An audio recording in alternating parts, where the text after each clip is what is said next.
그래서 오늘 우리에게 주신 골로새서 2장 16절에서 23절 말씀을 함께 교독하도록 하겠습니다. 그러므로 먹고 마시는 것과 절기나 초하루나 안식일을 이유로 누구든지 너희를 비판하지 못하게 하라. 이것들이 성례일의 그림자야 몸은 그리스도의 것이니라. 아무도 꾸며낸 겸손과 천사 숭배를 이유로 너희를 정죄하지 못하게 하라.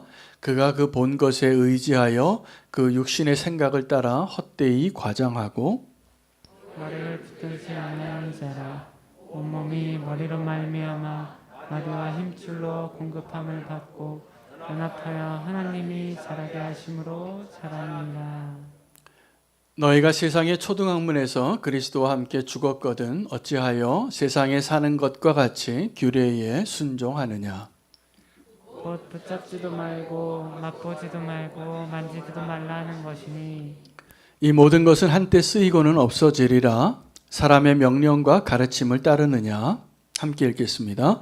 이런 것들은 자의적 숭배와 겸손과 몸을 괴롭게 하는 데는 지혜 있는 모양이나 오직 육체에 따르는 것을 금하는 데는 조금도 유익이 없느니라. 아멘. 하나님의 말씀입니다. 오늘 본문은 골로새 교회에 어떠한 사람들이 있었는가를 좀 알려주는 소중한 본문입니다. 골로새 교회에 좀 영적인 갈망을 가지고 있는 성도님들이 많이 있었던 것 같습니다. 그래서 그 영적인 갈망을 추구하고 내가 영적인 사람이 되고자 하는 것들을 시도하는 사람들 가운데 오늘 세 부류의 사람들을 소개하고 있습니다. 16절에서 17절까지는 종교적인 열심으로 절기와 안식일을 지키는 것을 중요하게 생각하는 사람들이 있었다는 것을 알게 되고 그들에게 향한 가르침이 되겠습니다. 18절에서 19절은 천사 숭배를 하는 사람들이 있었습니다. 그때 당시에 요즘 우리는 뭐 천사 숭배하는 사람이 별로 흔하지 않지만 초대교회 가운데는 예수 그리스도와 천사가 혼돈됐습니다. 심지어는 히브리서에서 예수 그리스도가 천사보다 얼마나 더 우월한 존재인가를 꼭 설명해야만 올바른 믿음의 길로 갈 수 있음을 우리는 발견하게 됩니다. 골로새 교회에도 그런 성도님들이 많이 있었습니다. 세 번째 부류는 금욕주의자들입니다. 내 육체를 괴롭게 함으로 인해서 내가 다른 사람들보다 훨씬 더 영적인 존재가 되고 싶어하는 갈망으로 광야로 나가는 사람들이 있었다는 것이죠. 그런 사람들에 대한 오늘 하나님의 말씀이기도 합니다. 이 세 가지 부류의 사람들의 공통점은 영적인 사람이 되고 싶은 거예요.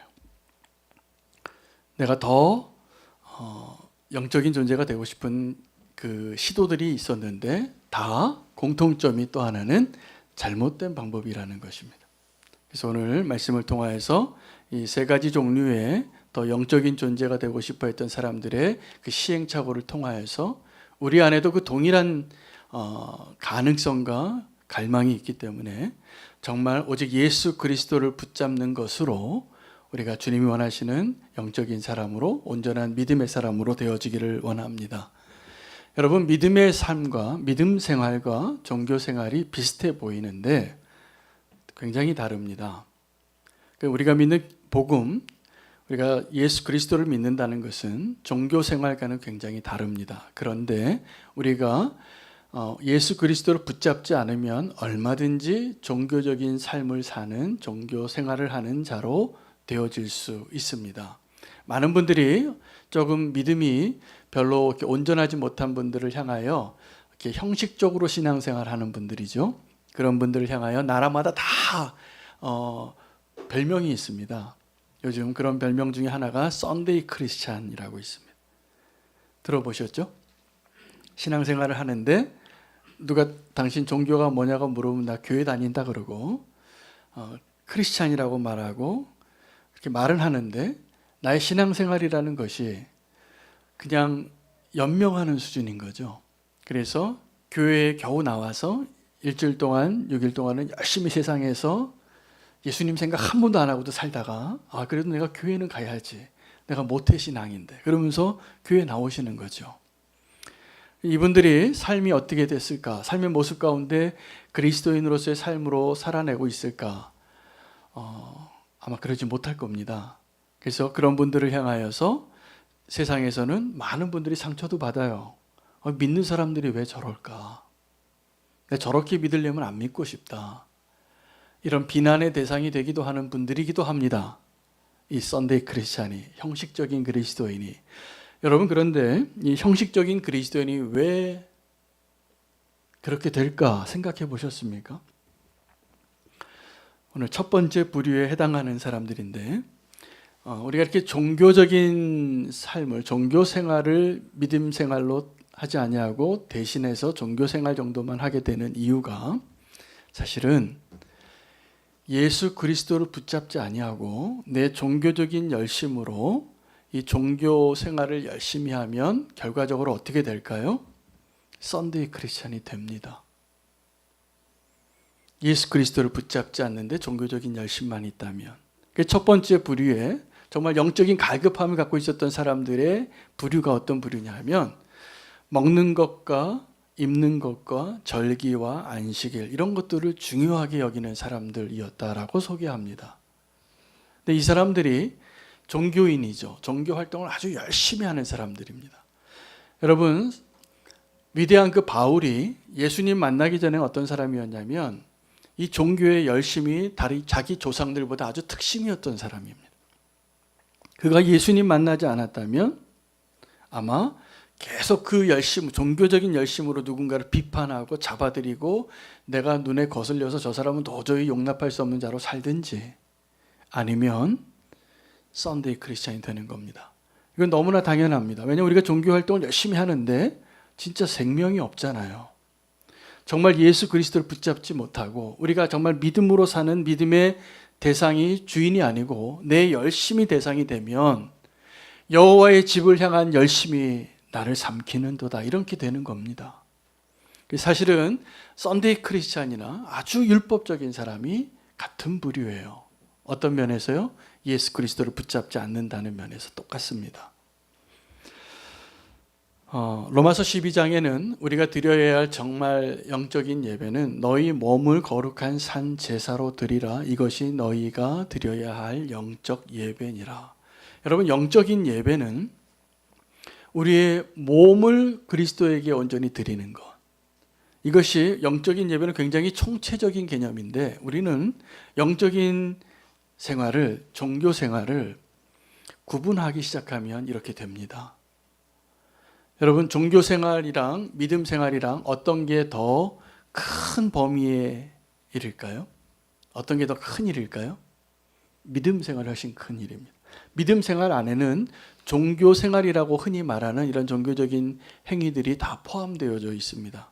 우리가 믿음 생활한다고 하면서 종교적인 이러한 형식적인 일들을 다 외면하는 것도 잘못된 일일 겁니다. 믿음 생활하면서 예배 드려야 주일 성수해야죠. 그렇죠? 우리 믿음 생활하면서 주님이 말씀하신 십계명 다 지키셔야죠. 이게 믿음 생활인 거죠. 근데 믿음 생활은 종교 생활이 할 수 없는 그 무언가가 더 있는데 예수 그리스도를 꼭 붙잡아야 한다는 것입니다. 이 종교 생활을 하는 사람들이 특징이 있는데 정죄하고 비판하는 데 빠릅니다. 내가 이 율법으로 행위로 지키고 있는 그 행위들 때문에 예수님께서 이 땅에 오셔서 공생애를 사실 때 예수님을 받아들일 수 있는 사람과 받아들이지 못한 사람의 차이가 있다면 오늘 이 이유 때문입니다. 예수님이 함께 하셨던 사람들이 대부분 이 종교인들이 생각할 때 죄인이라고 생각하는 사람들이었어요. 함께 밥 먹을 수 없는 사람, 함께 식탁에 앉을 수 없는 사람, 세리, 창녀들, 또 강도들, 살인자들 이런 사람들하고 함께 밥 안 먹었는데 예수님은 기꺼이 그들과 밥 먹었습니다. 예수님이 사마리아의 여인과 대낮에 대화를 막 해요. 유대인들은 절대로 할 수 없는 일입니다. 예수님이 손 안 씻고 막 밥을 먹어요. 그렇게 안 합니다. 이 유대인들이 예수님을 죽이려고 했던 이유 중에 그 마음이 예수님 도저히 우리에게 찾아오신 메시아로 용납이 안 되는 이유가 예수님이 안식일을 안 지키시는 거예요. 안식일에 하지 말아야 할 걸 너무 하시는 거예요. 그래서 그의 말을 들어보면 굉장히 은혜롭고 맞는 말이고 하나님의 권위가 있고, 그런데 이 종교 지도자들, 바리새인, 사두개인, 서기관들이 왜 예수님을 영접하지 못했을까? 그들의 문을 통과할 수 없는 거예요. 예수님의 이 자유로움이. 그들은 예수님의 말씀에 은혜를 받고도 예수님을 구주로 용접하기가 너무 힘들었어요. 왜요? 이 종교적인 규율들 때문에.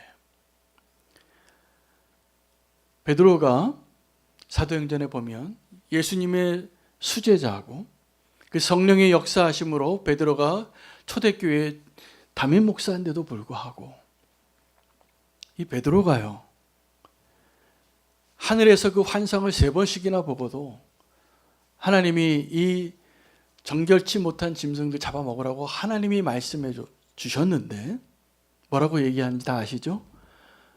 요즘 표현을 하면 이거, 내 목에 칼이 들어와도 내 저거 못 먹습니다. 내가 여태까지 그거 먹고 살지 않은 거 다 아시지 않냐고. 이게 종교의 열심으로 내가 영적인 사람이라고 생활하는 사람의 모습이에요.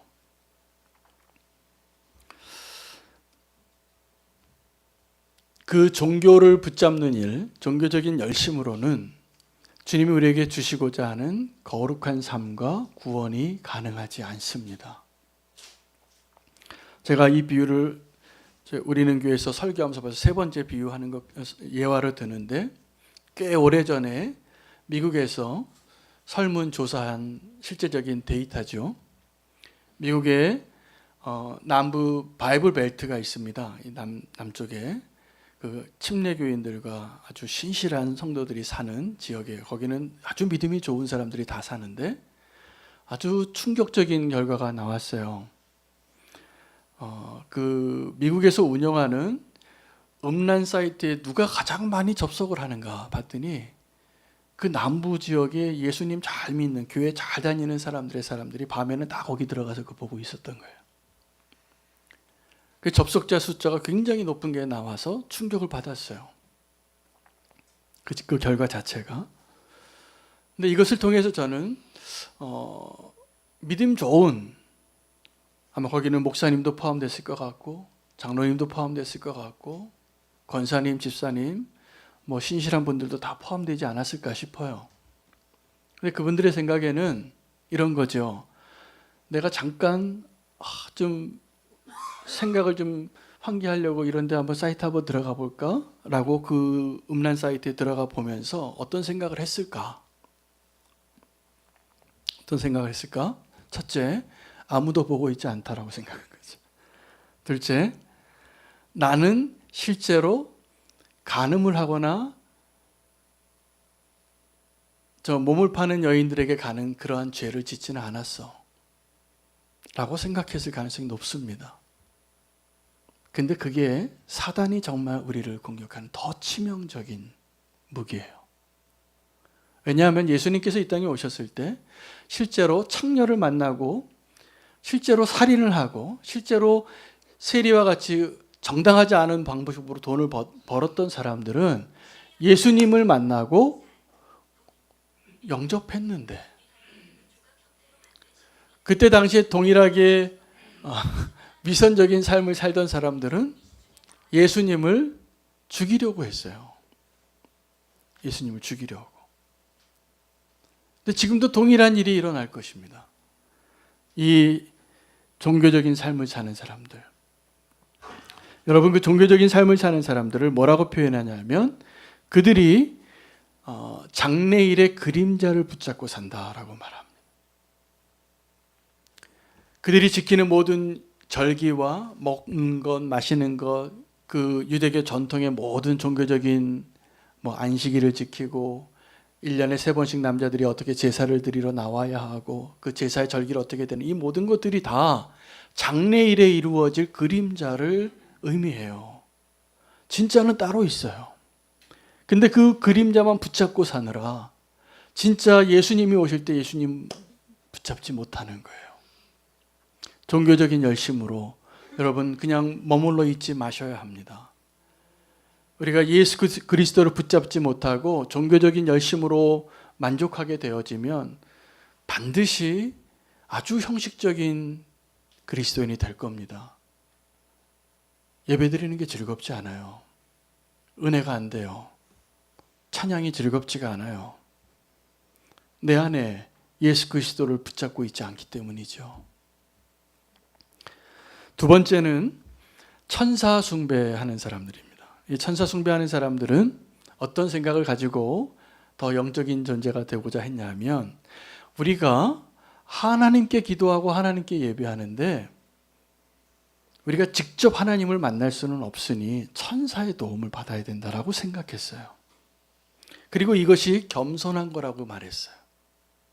그리고 이 사람들이 이적도 행하고 영적인 은사들이 많이 일어나고 체험이 많았습니다. 근데 뭐라고 표현하냐면, 바울이 이 골로새 교회에 이 천사 숭배하던 자들을 향하여 그들이 자기가 본 것, 자기가 경험한 것보다 더 과장되게 말하는 거예요. 그리고 영적인 권위가 있다라고 말하는 거예요. 여러분, 지금도 교회에서 이런 영적인 은사들이 일어날 때 가장 우려되는 점이 이건데, 어떤 권사님이 예언을 막 해요. 어떤 권사님이 손대고 기도하면 막 병이 나아요. 그 다음에 어떤 이야기가 들릴까요? 근데 우리 목사님은 왜 이걸 못하지? 이렇게 돼요. 그래서 그 본인 자신도 내가 목사님보다 더 권위 있다라고 생각하기가 쉬울까요? 어려울까요? 쉽습니다. 근데 그 천사를 숭배하고 천사를 통해서 그렇게 은사를 받고 체험하고 그런 영적인 은사들이 드러날 때 쉽게 교만해지는 거죠. 그래서 그것이 교회를 어지럽게 하는 거예요. 그렇게 어려워지는 거죠. 여러분, 천사 숭배하는 사람들이 이 초대교회에 너무나 많아서 심지어는 예수 그리스도와 천사를 혼돈했어요. 누가 또 탁월한 존재인가? 오늘 그 히브리서의 내용 가운데 중요한 내용 중에 하나가 그리스도에 대해 설명하는 게 천사보다 얼마나 더 뛰어난가를 설명합니다. 그리스도가. 근데 바울은 오늘 이 천사 숭배에 대해서 또 더 중요한 것을 이야기하는데, 그들이 붙잡고 있는 것이 머리를 붙잡고 있는 것이 아니라는 거예요. 여러분, 머리를 붙잡는 자가 특징이 뭐냐면 건강하게 성장을 합니다. 근데 머리를 붙잡지 않는 자는 건강한 성장이 이루어질 수 없어요. 머리가 하는 역할이 있는데요. 머리는 우리 모든 몸의 움직임에 관여합니다. 그래서 우리가 한번 걸을 때도요, 이게 그냥 걷는 게 아니라 이 두 뇌에서 이 신경세포와 근육과 뼈와 이런 모든 것들을 아주 완벽하게 밸런스를 맞춰서 이 걷는 게요, 이 대단하게 어려운 겁니다. 그냥 걷는, 우리 평범하게 걸을 수 있는 것조차도 엄청난 균형과 이 통제와 이 머리에서 중앙 컨트롤 센터에서 이것이 완벽하게 통제가 될 때만 그렇게 가능하거든요. 근데 머리를 붙잡지 않으면 어떻게 될까요? 따로 노는 거예요. 움직임이 이제 막 정상적인 사람이 아닌 것이 되는 것이죠. 여러분, 그 머리를 붙잡으라 하는 것은 성령님께서 교회에도 그렇고 한 개인의 신앙에도 그렇고 머리를 붙잡는 사람이 건강하게 서 있을 수 있는데, 그것을 요즘 시대는 포스트 모더니즘 시대라고 해서 절대적인 진리를 이야기하거나 진실을 얘기하거나 좀 권위적인 얘기를 하면 알레르기 반응을 가져요. 그건 듣기도 싫어해요. 그러니까 어떤 요즘도 기독교가 우리가 좀 연약함이 있어서 이렇게 대중문화 속에서나 어떤 사회적인 인식 속에서 우리가 조금 우리의 연약함 때문에 그러한 받는 소리도 있지만, 더 본질적으로는 왜 그러냐 하면 우리가 진리라고 얘기하거든요. 이것밖에 구원이 없다라고 얘기하거든요. 이게 용납이 안 되는 거예요. 그래서 싫은 거예요. 아주 본질적으로 이야기하면. 여러분, 그러나 우리는 이것만이 진리고 이것이 진실이고 오직 예수 그리스도를 붙잡는 것 외에는 구원이 없다라고 믿어야 하고 그렇게 말할 수 있어야 합니다. 그것이 머리를 붙잡는 거예요. 근데 그 머리를 붙잡는 게 아닌 경우에는 다른 길이 있다라고 생각하고 그것을 이야기해요. 그리고 어떤 권위에 순종하는 것이 굉장히 힘들어요. 그 사람은. 다른 걸 붙잡고 있기 때문에. 그러나 그 머리를 붙잡고 있는 사람은 어느 곳에 가든지 순종하는 게 기쁘고 순종하는 것이 안전하다고 여겨요. 그 천사를 숭배하는 사람들이요, 겸손한 것 같으면서도 가장 교만한 사람들이었다라고 말하고 있어요. 자기가 체험했기 때문에. 이것이 영적인 사람이 되는 길이 아닙니다. 예수 그리스도만을 붙잡을 수 있게 되기를 바랍니다. 머리 대신 예수 그리스도를 붙잡는 것입니다. 세 번째 부류는 금욕주의자들입니다. 이 금욕을 왜 합니까? 영적인 존재가 되기 위해서요. 그래서 금욕을 하는데 내가 죄 짓지 않으려고 밥도 안 먹고 잠도 안 자고 내 오락도 끊고 광야에 나가서 살고 동굴에 가서 살고 이러는 거예요. 여러분 그런 사람들 보면 어떻게 느껴집니까? 우리랑 좀 다른 차원에 있는 사람들 같죠? 세례 요한이 그렇게 살았습니다. 그 세례 요한이 당시에 사역을 할 때 세례 요한과 예수님 가운데 그때 당시에 사람들이 누구를 더 존경했을까요? 세례 요한을 더 존경했습니다. 그래서 예수님의 권위가 도전받을 때 예수님이 이렇게 질문했어요. 자기를 향하여 도전하는 사람들에게. 그러면 너희는 이 세례 요한이 어디서부터 온 자라고 여기느냐? 사람으로부터냐? 하나님으로부터냐? 근데 그들이 대답을 못했어요. 왜냐하면 모른다 그랬어요. 인정하고 싶지 않기 때문이죠. 사람으로부터다라고 말하면 자기네들이 돌 맞을 줄 알았어요. 왜냐하면 이 세례 요한이 정말 선지자 같잖아요. 광야에서 사는데 정말 우리가 사는 일상하고 너무 다른 그런 선지자 같은 모습으로 이미 살고 있고 그렇게 존경을 받고 있었기 때문에 그걸 인정하지 않을 수가 없었어요. 다른 사람들의 눈 때문에. 그런데 하나님으로부터라고 그러면 또 어떻게 됩니까? 왜 그 세례 요한의 말은 듣지 않냐고. 그러니까 결론이 뭡니까? 나는 모른다. 예수님도 그럼 나도 말해주지 않겠다. 그 대화 가운데 그때 당시나 지금이나 우리가 어떤 사람들을 존경하냐면 나와 같이 살아가는 삶이 아니라 조금 더 특별하게 사는 사람들을 존경합니다. 그래서 이 성당에 가면 그 신부님이나 수녀님을 그래도 조금 더 존경하는 이유가 그분들이 결혼을 안 해요. 예수님과 결혼했다고 말하고 저는 교리적으로 굉장히 차이가 있고 그분들도 연약함이 많은데 그래도 그분들을 성직자로 여기는 이유는 결혼 안 하기 때문이에요. 우리가 다 당연히 누리고 싶은 한 가지를 포기한 거죠. 중요한 욕구를. 사도 바울이 그랬던 것처럼. 목회자도 그렇습니다. 목회자가 요즘은 이제 개척하시는 분들이 어려워서 목회자가 일도 하시는데 많은 분들이 이제 그런 시대로 들어가게 되는데 그래도 목회자로 또 인정하고 그렇게 존경하고 그러는 이유가 이 목회자가 사회에서 하는 일을 안 하잖아요. 그러니까 그냥 주어지는 대로 사는 거죠. 그러기를 결정하고 목회자의 길로 들어섭니다, 사실은. 저도 그랬고요. 그래서 세상에 있는 그러한 것들과 다르게 사는 어떤 구별되어진 모습이 있으니까 저분은 그렇게 하나님께 부름이 있구나. 그래서 그렇게 사는 거구나. 그걸 인정하고 존경해 주는 거죠. 그런데 이것들이 정말로 이 모든 것들이 그러면 목회자가 그런 유혹이 없고 삶에 그런 연약함이 없을까? 그렇지 않아요. 동일하게 하나님의 은혜로 사는 겁니다. 하나님의 은혜로 삽니다. 여러분, 이 금욕주의자들의 메시지는 뭐냐면 이거 붙잡지도 말라, 만지지도 말라, 보지도 말라 이렇게 하는 것들을 실천하는 사람들이에요. 근데 그것을 정확하게 바울은 뭐라고 얘기하냐면 그것이 몸을 괴롭게 하는 데는 유익하지만 그 몸의 욕구를 죽이는 데는 아무 쓸모가 없다는 거예요. 여러분 죄 짓지 않으려고 금욕해 보세요. 죄 안 짓게 되나? 저는 사실은 금식하면 더 배가 고프더라고요. 근데 그게 욕구죠. 근데 욕구를 내려놓고 주님께 집중하려고 하는 결단이죠. 저는 요번에 우리 고난주간에는 우리 교회 모든 성도님들과 함께 미디어 금식을 하려고 합니다. 하나님 그 마음을 주셨어요. 그래서 우리가 미디어 금식을 하면서 이 한 주간은 오직 말씀과 기도로 또 아주 중요한 최소한의 소통만 하고 그냥 시간 나면 이렇게 쳐다보던 SNS 이거 다 끊었으면 좋겠어요. 한번 같이 해보시겠습니까? 저는 유익이 많을 것 같아요. 근데 그걸로 구원을 받는 건 아닙니다.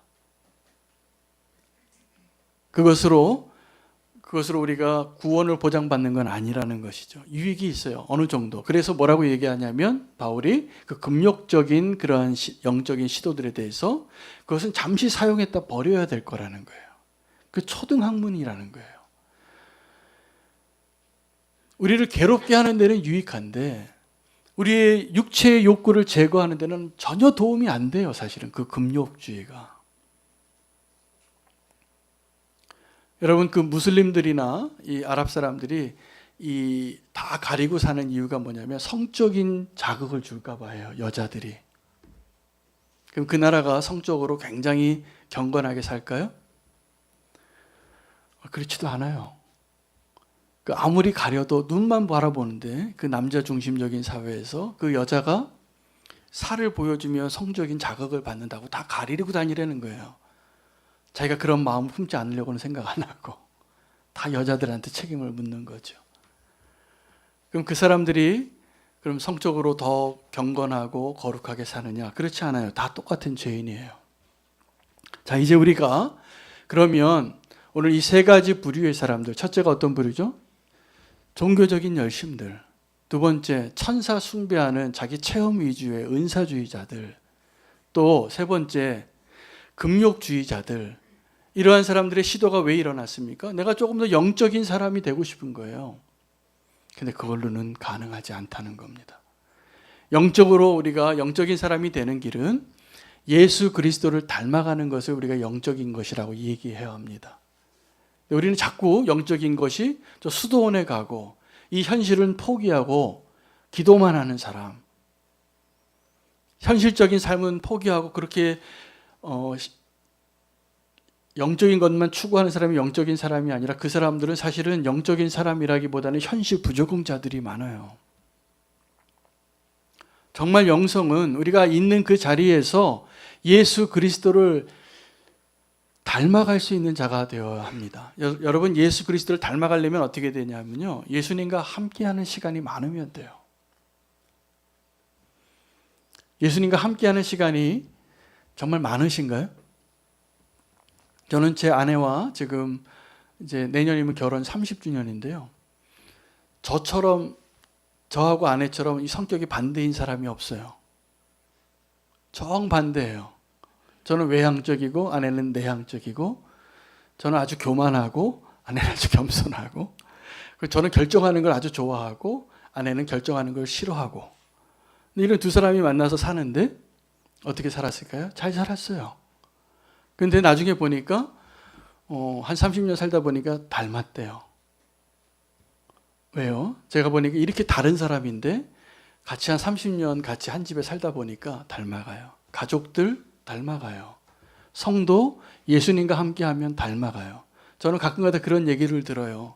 제 설교가 유기성 목사님 설교를 닮았대요. 믿거나 말거나. 저는 유기성 목사님하고 제가 기질이 굉장히 다른 사람이라는 걸 알아요. 제가 모셔봤으니까 10년 정도. 근데 언제부턴가 제가 설교하는 게 닮았다는 거예요. 처음 보는 분들은 그런 얘기를 하세요. 좀 아는 분은 그런 얘기 안 해요. 근데 닮아가는 거죠. 예수님께서 제자를 부른 첫 번째 목적은 다른 게 아니라 함께 하기 위함이었습니다. 이 제자를 잘 트레이닝해서 어떻게 강한 용사로 만들어서 어디 보내려고 하신 게 아니라 함께 하려고 부르신 거예요. 그리고 예수님께 떠나실 때에도 예수님의 최대 관심사는 내가 어떻게 이들과 함께 할 것인가예요. 그래서 성령님을 보내신 것입니다. 저는 오늘 말씀을 준비하면서 저 자신에게 그럼 나의 믿음 생활은 어떤가 자문하게 되더라고요. 그래서 제가 설교 준비하는 노트에다가 3가지 질문을 했습니다. 여러분도 한번 그 질문에 답해 보시기를 권면합니다. 첫 번째 질문은 과연 내 믿음은 지금 살아서 숨쉬고 있는가? 여러분의 믿음은 어떻습니까? 믿음이 지금 살아 있습니까? 아니면 죽은 믿음입니까? 야고보서에 의하면 그들이 다 믿는다고 얘기하는데 어떤 믿음은 죽은 믿음이 있어요. 지금도 살아있는 믿음을 가지고 있는 사람은 계속 믿음의 실험을 합니다. 믿음으로 사는 거죠. 내 경험으로 사는 것이 아니라. 내 판단으로 사는 것이 아니라 주님의 판단을 의지하고 사는 것이죠.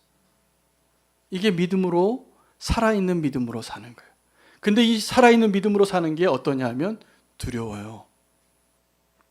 그 믿음을 써보지 않으면 않을수록 두려워져서 이제 믿음으로 사는 것은 먼 이야기가 되어지고 그냥 종교적인 생활을 하는 걸로 만족하고 살아가게 될 겁니다. 결과는 어떻게 되냐면 그 종교적인 삶이 더 불행해져요. 예배를 드려도 감격이 없고 찬양을 해도 내 가슴이 뛰지 않아요. 기도를 하는데 메마른 기도밖에 안 돼요. 허공에다 하는 것 같아요. 혹시 여러분이 지금 제가 말씀드린 이 표현과 비슷하다면 여러분의 믿음을 다시 살리십시오. 두 번째 질문은 내 믿음은 지금 잘하고 있는가요? 우리는 내 믿음조차도 삶의 평가조차도 자꾸 옆 사람과 비교해서 저 사람이 나보다 잘 사는 것 같고 저 사람이 나보다 행복한 것 같고 저 사람이 나보다 더 많이 가진 것 같아서 그거 부러워하고 그러다가 그냥 자기 스스로의 그 소중한 시간과 하나님의 기회들을 다 놓치더라고요. 여러분 만약에 우리가 정말 비교해야 될 대상이 있다면 어제의 나의 믿음과 오늘 나의 믿음을 비교하십시오. 그래서 오늘 나의 믿음이 어제의 믿음보다 조금 더 커지면 그 믿음이 정상이에요. 주님이 원하시는 믿음이에요. 그런데 내가 지금 어제의 믿음보다 조금 더 작아지고 웅크러지고 두렵고 믿는 사람답지 않다면 다시 주님께로 돌아가야 합니다. 주님 붙잡으셔야 됩니다. 세 번째는 나의 믿음이 지금 열매 맺고 있는 거예요. 믿음은 반드시 열매를 맺습니다. 믿음의 기도는 역사하는 능력이 커요. 왜냐하면 우리의 기도는 하나님이 일하시는 시작이에요. 그래서 믿음으로 구하고 믿음으로 사시기를 축복합니다. 오늘 사실은 예수님을 오직 예수 그리스도를 붙잡으라. 이것에 대해서 진짜 내용은 진짜 영성이 무엇인가예요. 진짜 예수님과 동행하는 것이 무엇인가. 저에게 있어서 진짜 영성이 무엇인가를 가르쳐준 소중한 책 한 권을 좀 소개하려고 합니다. 20년도 전에 처음 그 책을 읽었던 것 같은데 유진 피터슨이 쓴 다윗 현실에 뿌리 박은 영성이라는 책입니다. 제가 처음에 그 책을 읽을 때는 충격이었어요. 그리고 예수 그리스도와 동행하는 것, 영성이 무엇인가에 대해서 유기성 목사님 만나기 전에 저는 벌써 그때 유진 피터슨한테 제가 깊은 감명을 받고 이게 정말 예수님과 동행이구나 라는 것을 제가 기쁨으로 깨달았던 책이기도 합니다. 그분의 설명으로 제가 처음 알았어요. 다윗이 성경에 다윗 이야기가 그렇게 많은데 다윗의 평생에 기적이 한 번도 없었대요. 근데 그게 진짜 영성인 거예요. 우리는 영성이 엘리야와 같이 하늘에서 불이 막 내리고 엘리야가 말하면 가뭄이 오고 모세와 같이 지팡이 한번 치면 홍해가 갈라지고 이게 영적인 능력이 있는 사람이고 특별한 사람이고 영성이라고 이야기하고 생각했는데 진짜 영성은 저와 여러분과 같이 평범한 사람이 매일 우리가 일상을 살면서 예수 그리스도를 경험하고 예수 그리스도를 닮아가고 예수 그리스도를 드러내는 게 영성이에요.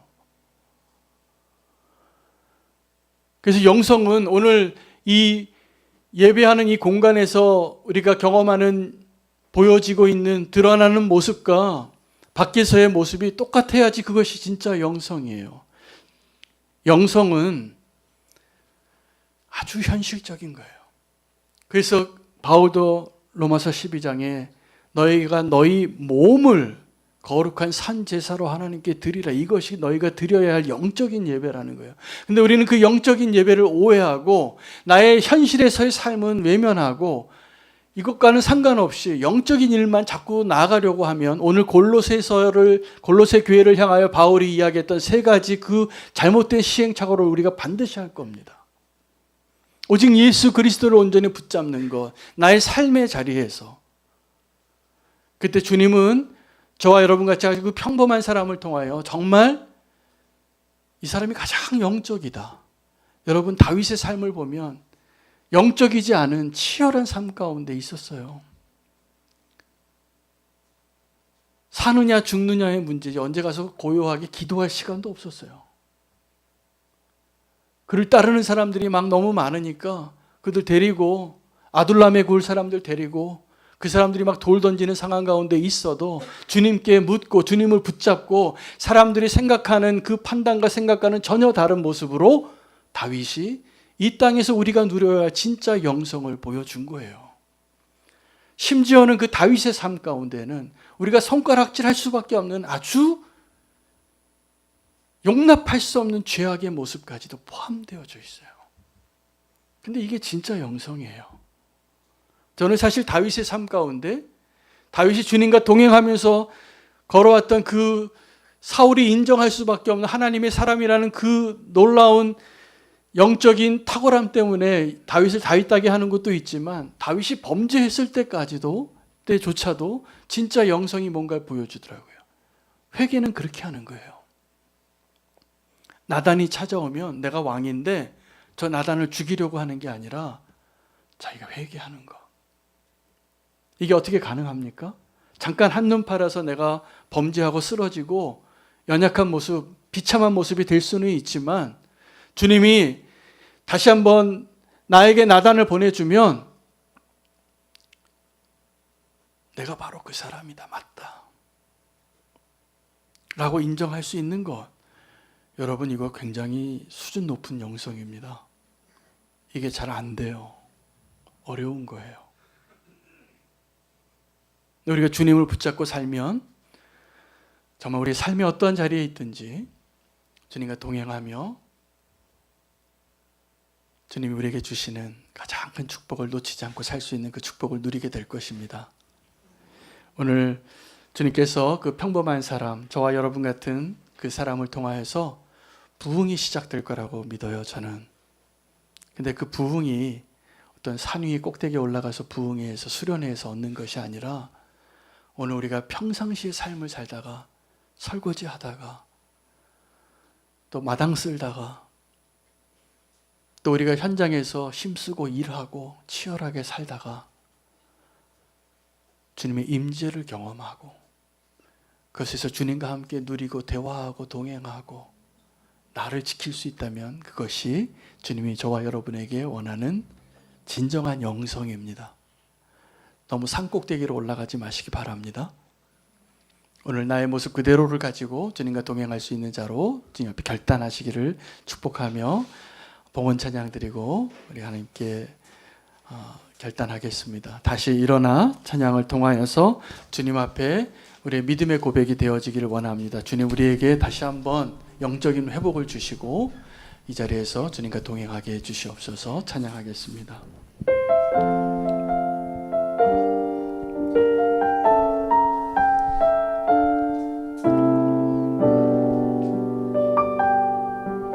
주님